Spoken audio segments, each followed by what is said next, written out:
Santiago ബെർണാബ്യൂവിൽ Real Madrid Real സൊസീഡാഡിനെതിരെ മത്സരം കളിച്ചു തീരുമ്പോൾ അതിന്റെ അവസാന വിസിൽ മുഴങ്ങുമ്പോൾ പല താരങ്ങളും റയൽ മാഡ്രിഡിന്റെ പല താരങ്ങളും ആരാധകരും കണ്ണീരണിഞ്ഞു.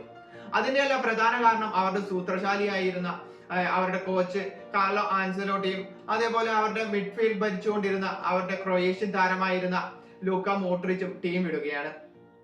ആ ഒരു അവസരത്തിൽ പല ആരാധകരെല്ലാം കരയുമ്പോഴും സാന്റിയാഗോ ബെർണാബ്യൂവിൽ മറ്റൊരാൾ കൂടിയെ തന്റെ സാന്റിയാഗോ ബെർണാബ്യൂവിലെ അവസാന മത്സരം കളിച്ചു തീർത്തു എന്ന് പല ആരാധകരും തിരിച്ചറിഞ്ഞിരുന്നില്ല.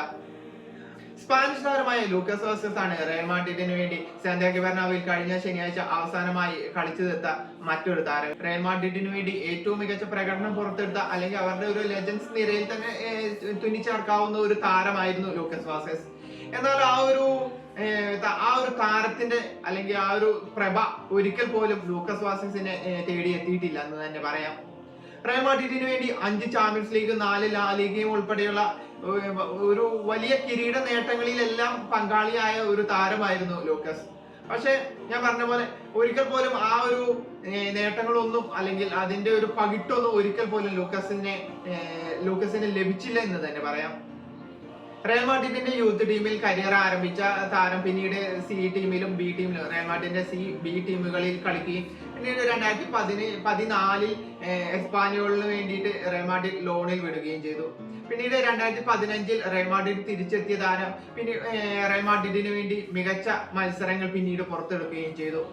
റയലിന് വേണ്ടിയിട്ട് 400 മത്സരങ്ങളിൽ റയൽ സൊസീഡാഡിനെതിരെ കഴിഞ്ഞ ശനിയാഴ്ച ഇറങ്ങുമ്പോൾ ലൂക്കസ് വാസ്കസിന്റെ 400ാമത്തെ മത്സരമായിരുന്നു അത്. റയൽ മാഡ്രിഡിന് റൈറ്റ് സൈഡിൽ അവരുടെ സ്ക്വാഡിൽ റൈറ്റ് സൈഡിൽ എന്താവശ്യമുണ്ടായിരുന്നെങ്കിലും എപ്പോഴും ലഭ്യമായ ഒരു താരമായിരുന്നു ലൂക്കസ് വാസ്കസ് എന്ന് പറയാം. ലൂക്കസ് വാസ്കസ് തുടങ്ങിയത് വിങ്ങിലായിരുന്നെങ്കിൽ പോലും പിന്നീട് റൈറ്റ് മിഡിലാണെങ്കിലും അതേപോലെ റൈറ്റ് ബാക്കിലാണെങ്കിലും ലൂക്കസ് വാസ്കസ് റയൽ മാഡ്രിഡിന് എപ്പോഴും അവൈലബിൾ ആയിരുന്നു. റയൽ മാഡ്രിഡിന് വേണ്ടി മികച്ച പ്രകടനം തന്നെ പലപ്പോഴും ഗോൾ അടിക്കാനും അടുപ്പിക്കാനും റയൽസിന് കഴിഞ്ഞിരുന്നു.